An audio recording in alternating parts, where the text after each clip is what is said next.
Kuthiwa ke i-MK entsha ne-MK endala banabo ubuhlobo. I-MK le entsha kuthiwa yiyo-ke le MK endala ngoba bakhele kuyinkolelo ey'fanayo. Ngoba kuthiwa ngisho ebelalelwa bekhuluma ngamaqhawe abakudala, bakhuluma ngala maqhawe ahlakazwa uMandela kudala.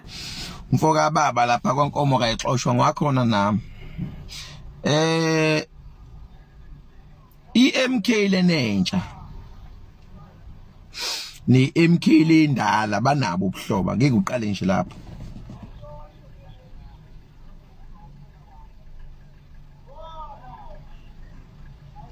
I-MK lena entsha yiyo le MK lendala. Yakhelwe kuma beliefs afanayo. Ngisho ngabalalela mabekhuluma ngamaqhawe amadlozi abo angasekho kulomhlaba. Bakhuluma ngamaqhawe eMK leyadisbando Mandela. Kahle kahle le MK uyibona manje kuvuswe leya MK endala.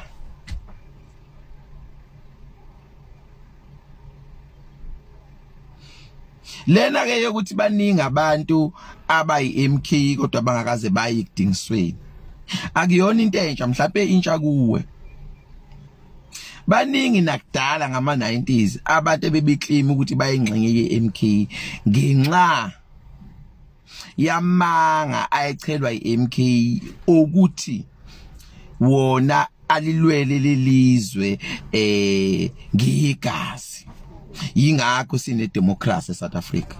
Okwakungamanga lawo. So abantu ke bonke babethanda ukuzi sondeza entweni ebikade iwinile iSouth Africa yanqoba ubandlulo.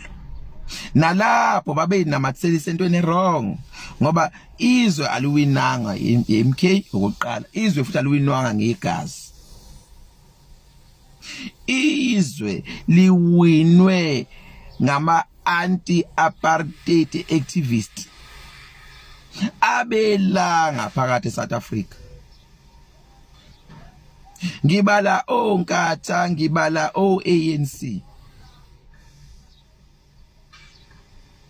Abamnyama nabamhlophe. Yabona ke ngisho la awuyazi ke wena ngeke uzuyazi. Umntwana ulwe kakhulu uqedwa kobandlululo eSouth Africa. Umntwana ulwe kakhulu ukhishwa kaMandela ejele. Umntwana ulwe kakhulu ekuthaneni iANC ayivulwe umlomo. Kuphela into umntwana angene kuyo yayinkinga ukuthi yona iMK namanga yathi umntwana usebadayisile usedla nabelungu. Ngokwe MK nje umntwana wakaphinda ngene umdayisi. Futhi bonke abantu abaphethe ipolitiki yeMK bayazi kanjalo, bazi ukuthi umntwana wakaphinda ngene umdayisi. Bakhohliswe futhi bazi ukuthi ama ZP akamntwana. Bazi njengawe ukuthi o121 battalion akamntwana. Bazi ukuthi uMandela umdayisi.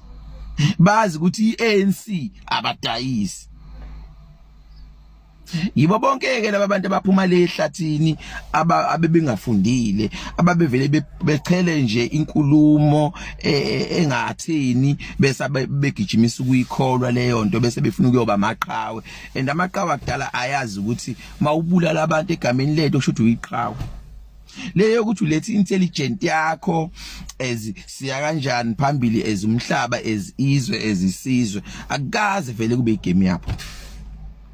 Yingakho nje bengayiboni namanje icontribution enkulu eyenziwe uThabo Mbeki ngokuqula nokuimplement